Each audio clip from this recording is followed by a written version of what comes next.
कभी सोचा है कि शरीर के अंदर हर महीने एक कमाल की कहानी कैसे चलती है? आज हम मासिक धर्म चक्र के इसी रहस्य से पर्दा उठाएंगे। ये एक बहुत ही कॉम्प्लेक्स बायोलॉजिकल प्रोसेस है, लेकिन हम इसे एक सीधी सादी और दिलचस्प कहानी में समझेंगे। तो ये कहानी शुरू होती है एक बहुत ही हैरान करने वाली बात से। एक महिला उन सभी अंडों के साथ जन्म लेती है जो उसके पास जीवन भर रहेंगे, और जन्म के समय ये संख्या बहुत बड़ी होती है, लगभग 20 लाख। लेकिन कहानी में ट्विस्ट तो अब आता है। उन 20 लाख अंडों में से पूरी जिंदगी में सिर्फ लगभग 450 अंडे ही रिलीज हो पाते हैं। सोचिए जरा, 20 लाख से सीधे 450 पर। तो सवाल ये उठता है कि आखिर बाकी के लाखों अंडों का होता क्या है, वो जाते कहां हैं? चलिए इसी पहेली को आज सुलझाते हैं। तो हमारी कहानी का पहला पड़ाव ये समझना है कि अंडों की सप्लाई लिमिटेड क्यों है और कैसे जन्म के साथ ही एक तरह की उल्टी गिनती शुरू हो जाती है। अक्सर लोग सोचते हैं कि ये गिरावट मेनोपॉज के पास शुरू होती है, पर ऐसा बिल्कुल नहीं है। ये तो बहुत बहुत पहले शुरू हो जाती है। जन्म के समय जो लाखों अंडे थे, प्यूबर्टी आते आते वो सिर्फ 3-4 लाख बचते हैं, और 40 की उम्र तक मुश्किल से 10,000। है ना ये एक जबरदस्त गिरावट। तो आखिर वो लाखों गायब अंडे गए कहां? इसका जवाब एक बायोलॉजिकल प्रोसेस में छिपा है, जिसका नाम है एट्रीजिया। इसे ऐसे समझिए जैसे ये नेचर का अपना क्वालिटी कंट्रोल सिस्टम है। हर महीने मेंस्ट्रुअल साइकिल चल रहा हो या ना चल रहा हो, हजारों कच्चे अंडे शरीर में ही घुल मिल जाते हैं, एब्जॉर्ब हो जाते हैं। चलिए अब कहानी के उस हिस्से में चलते हैं जो हर महीने दोहराया जाता है। इसे हम कह सकते हैं द ग्रेट फॉलिकल रेस। हाँ, ये सच में एक रेस ही है। हर महीने कई फॉलिकल्स जो अंडे रखने वाले छोटे छोटे पाउच जैसे होते हैं, एक दूसरे से होड़ लगाते हैं कि कौन सा एक अंडा रिलीज होने के लिए चुना जाएगा।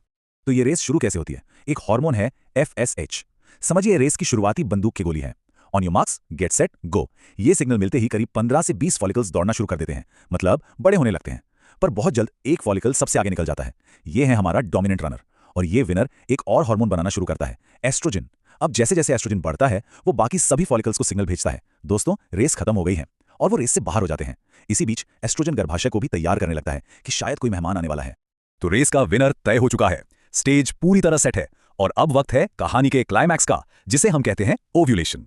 अगर हम एक टिपिकल 28 दिन का साइकिल देखें, तो ये बड़ा दिन आता है करीब करीब 14वें दिन। यही वो पल है जिसके लिए ये सारी तैयारी हो रही थी। तो इस लॉन्च का बटन कौन दबाता है? एक और हार्मोन, इस बार है ल्यूटिनाइजिंग हार्मोन या LH। जैसे ही LH का लेवल अचानक से बढ़ता है, वो हमारे मैच्योर फॉलिकल को सिग्नल देता है कि अब फटने का टाइम है, और बस मैच्योर अंडा रिलीज होकर फैलोपियन ट्यूब में अपने सफर पर निकल पड़ता है। समझ लीजिए लिफ्ट ऑफ हो गया। लेकिन जैसे ही अंडा रिलीज होता है, एक और रेस शुरू हो जाती है, इस बार समय के खिलाफ। उसका सफर तो शुरू हो गया है, पर उसके पास वक्त बहुत बहुत कम है। और ये फर्क जानकर शायद थोड़ी हैरानी हो, अंडे के पास फर्टिलाइज होने के लिए सिर्फ 12 से 24 घंटे होते हैं बस, जबकि दूसरी तरफ स्पर्म शरीर के अंदर 5 दिनों तक जिंदा रह सकता है और इंतजार कर सकता है। और इसी वजह से फर्टाइल विंडो सिर्फ 1 दिन की नहीं होती, ये उन कुछ दिनों का समय है जब स्पर्म अंडे के आने का इंतजार कर सकता है। अच्छा, तो जब अंडा निकल गया तो उस खाली फॉलिकल का क्या हुआ? उसे फेंक नहीं दिया जाता, उसे एक नया काम मिलता है। वो एक टेम्पररी ग्लैंड में बदल जाता है, जिसे कॉर्पस ल्यूटियम कहते हैं। इसका एक ही काम है, प्रोजेस्टेरॉन हार्मोन बनाना।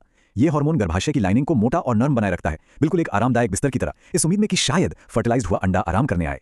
और एक बात साफ समझनी जरूरी है, ये अंडे का सफर एक वन वे टिकट है। एक बार ओवरी से निकलने के बाद वापसी का कोई रास्ता नहीं है। इसकी कहानी का अंत सिर्फ 2 तरीकों से हो सकता है। तो अब हम कहानी के एक ऐसे मोड़ पर हैं जहां से 2 रास्ते निकलते हैं। अंडा अपने सफर पर है, और अब या तो फर्टिलाइजेशन होगा या फिर पूरे सिस्टम का रीसेट बटन दब जाएगा।